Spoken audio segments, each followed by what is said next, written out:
এই যে দিতাম না, এবার পারলে রান দেখাইন।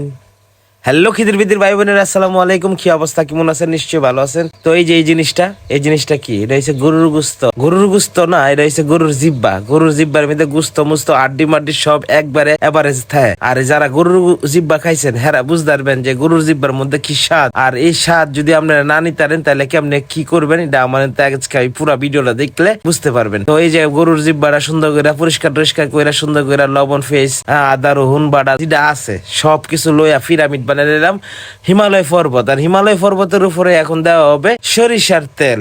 এই যে দেখতেছেন আদা বাটা দেওয়ার পরে হিমালয় পর্বতের উপরে এখন সরিষার তেল ঢালা হবে, যাতে গুলা যা আছে সবগুলা যেন আমরা সুন্দর করে মেরিনাইট করতে পারি। এই যে মেরিনাইট করার লাগে পর্যাপ্ত পরিমাণ যে দুধ দেওয়ার দরকার, এই দুধ আমরা সরিষার তেল আমরা দিয়া লাইছি। সরিষার তেল দেওয়ার পরে যারা দেয় আমরা এটা সুন্দর করে এখন হাত দিয়া লাইরা চাইরা মাহায় মোয়াই লমু।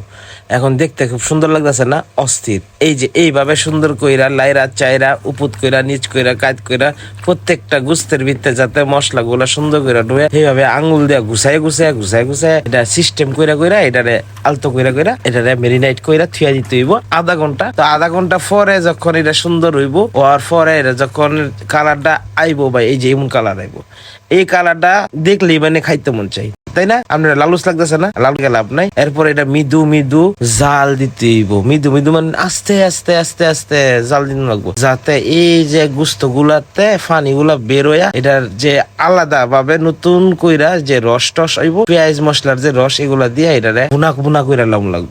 ভুনা করার পরে সুন্দর কইরা এটারে গরম পানি করে রাখবেন। গরম পানি কইরা 2-3টা নাড়াচাড়া দিয়ে এই গরম পানিটা সুন্দর কইরা এটার ভিতরে যদি দিয়া লাইতারেন, আর মানে বোনা জেল বইব বা হেলবো, এটা মাথা নষ্ট হয়ে জায়গা, মানে দুনিয়ার আর কোনো হুশ জ্ঞান থাকে না, মনে হয় যে অনেক লইলাই অনেক খাইলাই।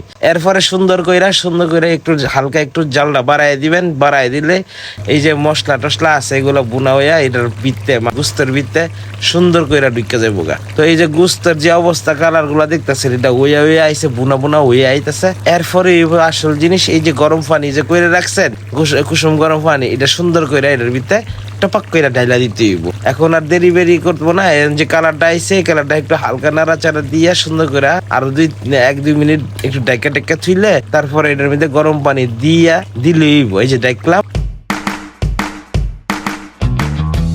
আর 1-2 মিনিট পরে এই যে গরম পানিটা দিয়া দিলাম।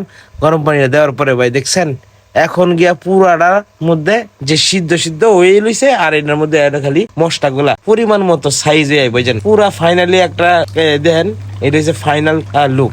এই যে এই মনে হইব কালারটা, এটা পরে নামাইয়া সুন্দর কইরা বিসমিল্লাহ কইয়া আমার মতো শুরু করে দিবে। আর আজকের যে খাউনটা ভাই, এটা অস্থির ভাই। এটা যারা দেখতেছেন হেরারা আমি জানি লোভ লাগলে আর কিছু করার নাই। যদি আপনার কাছে আমার এই ভিডিওটা জাগা, তাহলে আপনি সুন্দর কইরা সিয়ারে বইয়া কেসকি মাইরা হাতে রেখা সুন্দর কইরা টকা লাগিয়া এই ভিডিওটা দেখবেন। দেখলে আপনার যদি মনে হয় যে না আমার খাইতে রুচি উঠছে, তাহলে সকালবেলা চোখ বন্ধ করে দৌড় দিবেন বাজারে রিফিল গরুর গোস্তের দোয়ানো গিয়া কইবেন যে ভাই আমার একটা জিব্বা দিন, জিব্বার ওজন যদ্দুর মধ্যে রোগ এইদার লইয়া সুন্দর করে আইনা বাইত ইমন কইরা সুন্দর করে আউশ মিটাইয়া যখন রানবেন, রান্নার পরে যখন শরীরটা যখন গামটাম বার হইব, এই কষ্টের গ্লানি মুচ্ছা যখন আপনি খাইতে বইবেন, তখন বুঝবেন যে এটা স্বাদ কি অমৃত স্বাদ ভাই।